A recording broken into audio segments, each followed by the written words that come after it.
Bonjour, nous sommes lundi et le lundi est consacré à la santé des enfants. Donc nous allons parler aujourd'hui de pourquoi il est nécessaire de vermifuger ses enfants. Si vous avez vu ma précédente vidéo de lundi dernier, eh bien je parlais de la prévention des poux et je mentionnais que l'infestation des poux chez un enfant était souvent lieu à la présence de d'autres parasites et notamment de vers intestinaux. Donc voilà déjà une première raison qui me paraît tout à fait suffisante pour vermifuger ses enfants ou du moins vérifier qu'ils ne sont pas atteints de parasites intestinaux. Donc on va regarder un peu plus en détail de pourquoi il est absolument nécessaire de ne pas laisser proliférer ce genre de parasites.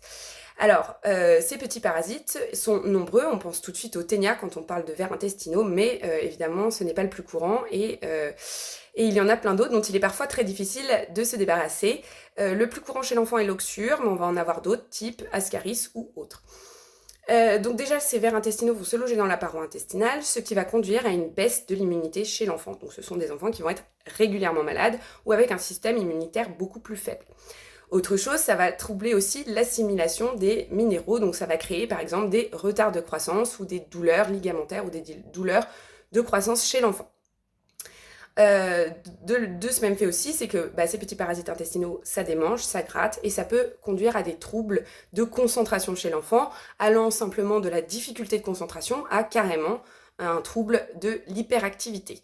Donc on va avoir des enfants qui ont du mal à s'endormir, du mal à se concentrer, et surtout qui gigotent tout le temps, qui bougent, et qui ont du mal à rester statiques et présents à ce qu'ils font. Ces parasites, moi je conseille de les traiter, ou en tout cas de vérifier qu'ils ne sont pas présents aux alentours de septembre. Pourquoi ? Parce qu'ils vivent dans les eaux stagnantes et que les petits citadins sont beaucoup plus en contact avec les eaux stagnantes dans la période estivale que chez eux en ville.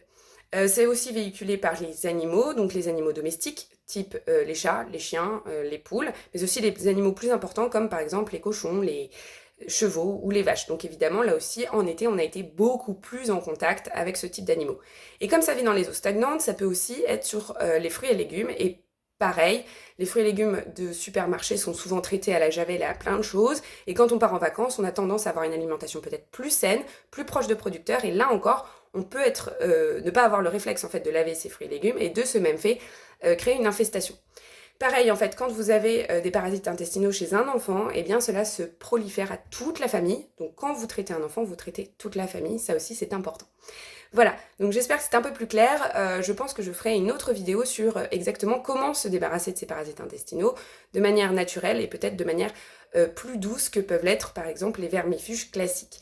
Donc je vous invite à vérifier que vos enfants ne sont pas atteints de ces parasites intestinaux pour leur santé et pour votre santé familiale à tous.